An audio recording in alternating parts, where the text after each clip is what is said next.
after a wonderful discourse on the significant issues facing the country today.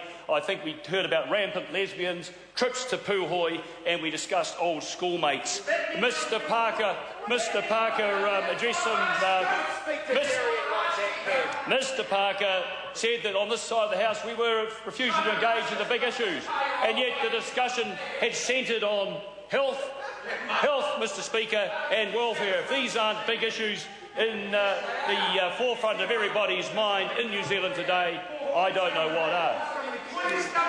Mr. Speaker, this is a principled and pragmatic government. This is a principled and pragmatic government, a government that keeps its promises.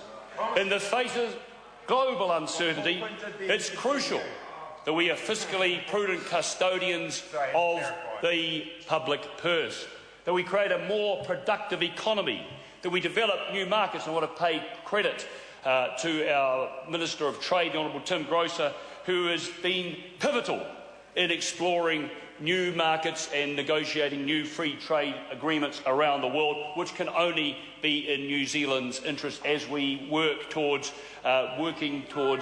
creating 40% of our GDP from exports. We've committed to rebuilding Christchurch, a significant contributor to our GDP, and of course we're demanding more effective, more efficient, high-quality public services.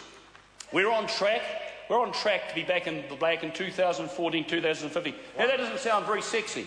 But why is it important? It's important once we get back to surplus, we can start repaying debt.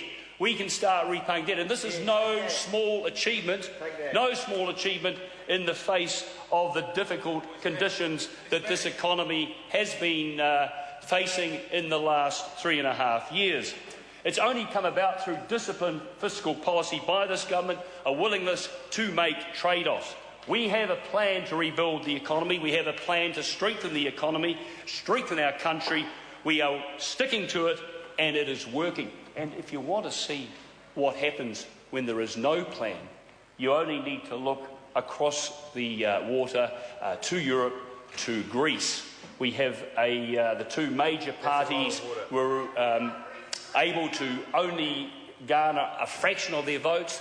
There's a patchwork of small parties from a rainbow colour, if you like, from the rabid left to the ultra-right. At the time of speaking, at this stage, nobody had been able to form a government. There is every possibility there is likely to be another election, and of course there is a possibility too that they may in fact be evicted from the Eurozone.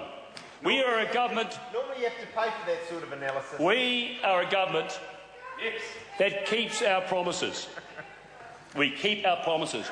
In the face of healthcare, better, sooner, more convenient healthcare, we promise, and we are delivering. Health services are a public service dear to the heart of every New Zealander. Every New Zealander demands better health service. In fact, we have spent $1.5 billion more in the face of these difficult financial circumstances into our health service over the 3 years. We're growing and protecting our public health service during these tough times. And I have to say, as the National Party member based in Manurewa, a vibrant and diverse electorate of Manurewa, I'm very, very proud of what we are achieving. It was a huge shock to me. It was a huge shock to me when we came into power to realise the ravages rheumatic fever was making on many of our communities. We've heard about Pororua, with Hawke's Bay, the far north, the Lakes area, but particularly the communities that I work in, that I'm seeing every week, Clendon, Weymouth, Phillipson Park, Ross Common.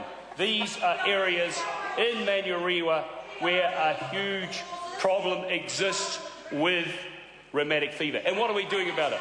Well, we've rolled out a pilot scheme in Wiri Central School. I went along there last year and visited the school, spoke to the principal, and saw where the school nurses work.